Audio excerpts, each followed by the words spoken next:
In this video, we'll be finding the data type of each column. So we're going to go ahead and read in this bikes CSV again, like we've done before. I'm going to assign it to the bikes variable and output the first 3 rows. So here we have the first 3 rows in every single column.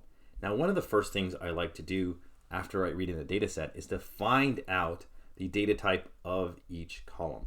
So this is, like I said, very important. This tells you a lot of information about the data that you have. So it's vital to have this information, and the way you obtain it is with this dtypes attribute. Notice that this is not a method. There are no parentheses that follow it. Let's go ahead and run this, and what it'll output is just the data type matched up with each column. So it gives you that information very quickly, very nicely. Now, one thing to notice here is, before we actually talk about the data types, is what has been returned. And hopefully you recognize this object.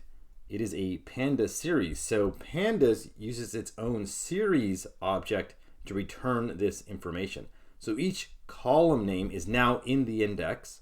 So this is the first time that we're seeing strings in the index. So each column is now a label for the data type itself. So we see we have a lot of object data types. So the gender column is object. And remember, I said that object typically refers to strings, but could actually have any object in there. But for the time being, we're just going to assume that whenever we see object, it will be a string column. So the first 3 are objects. Trip duration is read in as an integer.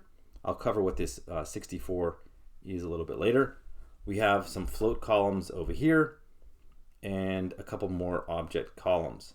Now, one thing you might be wondering is that, all right, why are these start time and stop time read in as objects and not as date times? Well, Pandas doesn't, it could have some logic to inspect these, but you have to force Pandas into converting these into date times upon read. So this is one instance where I will show a little detail into the read CSV function. So if you do have a date time, Pandas will not read it in by default as a date time. What you'll have to do is go in here and use this parse dates parameter. In the read CSV function, you always set it equal to a list of all the columns that are date times. So here I'm going to set it equal to start time and stop time, like that. So now it knows that whenever it sees these 2 columns, convert it to date time. Do not keep it as a string. Okay, so let's go ahead and do that. And we can just output the result.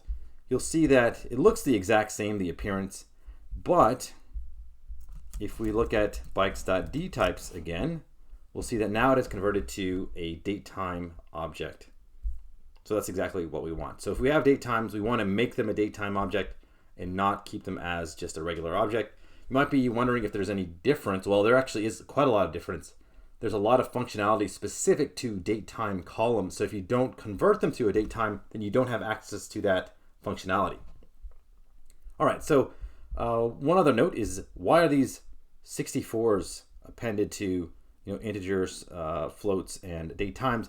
This stands for the bit size, so int 64, float 64, datetime 64. These are all 64 bits. They can handle 64 bits of information. So for integers, this means that they range from -2 to the 63rd all the way up to 2 to the 63rd.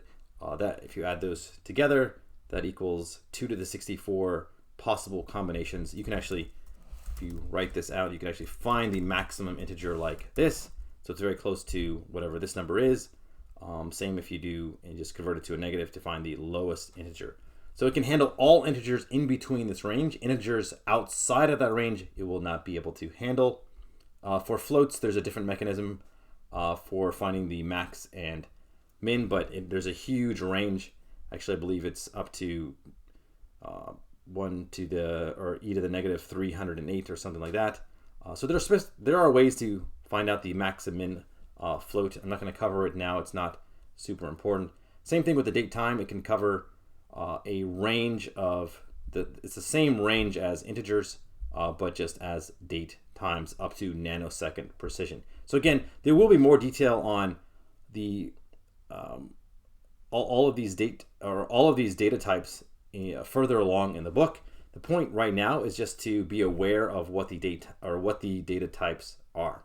Okay, so again, what we found out is that the dtypes attribute is how you get the data types, and is what I typically call right after reading in the data. This is one of the most important pieces of information to have about your data frame.